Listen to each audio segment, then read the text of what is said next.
Vous savez, chaque morceau de bois raconte une histoire. Une histoire qu'on peut lire si on connaît le langage. Dans les minutes qui suivent, on va apprendre à déchiffrer ce langage secret. L'idée, c'est de pouvoir regarder n'importe quelle planche et de comprendre d'où elle vient et surtout comment elle va se comporter. C'est une question que, franchement, tout le monde s'est déjà posée en regardant un meuble ou en se baladant dans un magasin de bricolage. D'un côté, on a des lignes hyper droites, et de l'autre, des dessins incroyables, des flammes. Mais alors, d'où vient cette différence? Regardons ces deux exemples, c'est flagrant. À gauche, on a une planche avec un grain droit, super linéaire, on dirait presque que ça a été dessiné. Et à droite, ce motif très large, très arqué, qu'on appelle souvent cathédrale. Eh bien, ce n'est pas du hasard et ça ne dépend pas seulement de l'espèce de l'arbre. Non, non. C'est une question de géométrie. Et tout ça est bien intentionnel. Ok, alors entrons dans le vif du sujet. Parce que, au-delà du look, savoir lire ce langage, ça a des conséquences très, très pratiques. Un mauvais choix de bois et une belle table bien plate peut finir toute gondolée. Donc oui, comprendre ces différences, c'est tout simplement essentiel pour la réussite d'un projet. Et voilà la clé. Le point crucial, il est là. Le dessin du grain, c'est la signature de la façon dont la planche a été découpée dans le tronc. Et cette signature, elle nous dit tout sur son avenir. Est-ce que le bois va rester sage et bien plat, ou est-ce qu'il va se tordre dans tous les sens à la première occasion? Alors, comment on fait pour déchiffrer cette fameuse signature?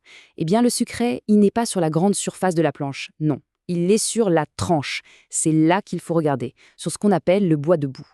Le bois debout, c'est tout simplement la coupe transversale.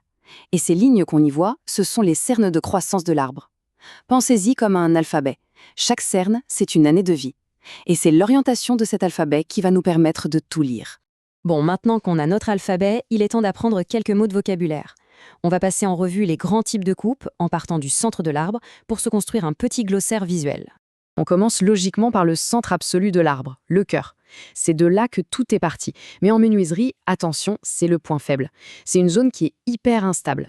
Et voilà à quoi ça ressemble sur une planche. Ce petit point au milieu ou ces fissures en étoile, c'est un vrai drapeau rouge. Quoi qu'on fasse, le bois autour du cœur va bouger et se fendre. C'est pour ça qu'en général, on l'enlève systématiquement. Allez, on passe maintenant au champion toute catégorie de la stabilité, le quartier. C'est le Graal, le bois qu'on veut pour les projets qui ne doivent absolument pas bouger. Et pour le reconnaître, c'est simple. Il faut que les cernes soient bien perpendiculaires, à 90 degrés par rapport à la surface de la planche. Et ça illustre parfaitement le résultat.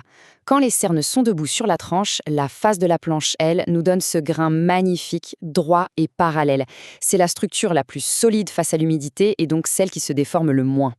Bon, à l'opposé complet, on a la DOS. C'est la coupe la plus courante et son look est vraiment unique.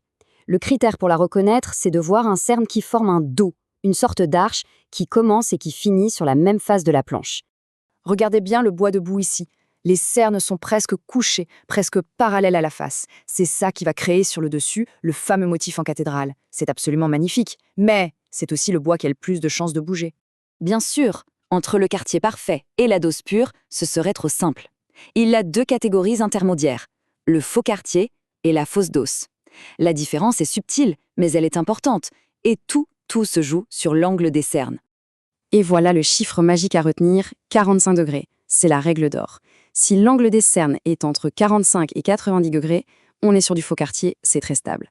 Si l'angle est en dessous de 45 degrés, c'est de la fausse dose. Un peu moins stable, mais ça reste tout à fait correct. C'est aussi simple que ça. Parfait. Maintenant, on sait identifier ces bois. La question logique, c'est mais comment on les fabrique en fait? Allons voir comment une scierie transforme un tronc d'arbre en planche, avec deux grandes méthodes.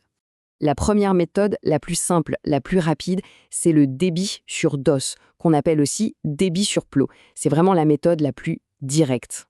Comme on le voit sur ce schéma, c'est très clair. On prend le tronc et hop, on le tranche de part en part.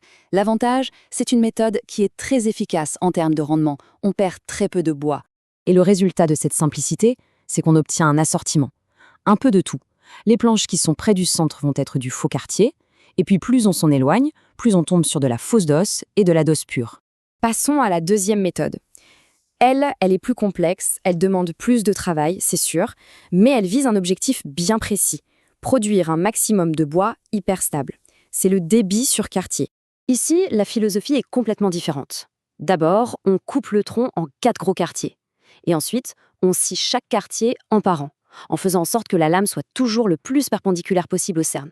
Le résultat, majoritairement du quartier et du faux quartier. Ok, on a vu comment identifier les coupes, comment elles sont produites. Alors maintenant, le plus important, comment on choisit la bonne planche pour le bon usage. Faisons un petit résumé pratique. Ce tableau, c'est un peu l'aide-mémoire idéale. Tout en haut, le quartier, grain droit, stabilité maximale. C'est parfait pour un plan de travail, une porte, bref, tout ce qui ne doit pas bouger d'1 millimètre. Juste en dessous, le faux quartier. Super stable aussi, c'est un excellent compromis.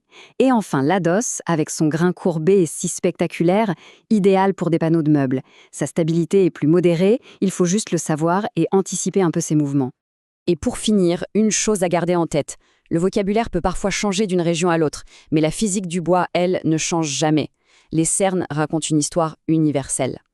Alors la prochaine fois que l'on se retrouve devant une pile de bois, prenons une seconde pour regarder la tranche, juste pour voir quelle histoire elle a à nous raconter.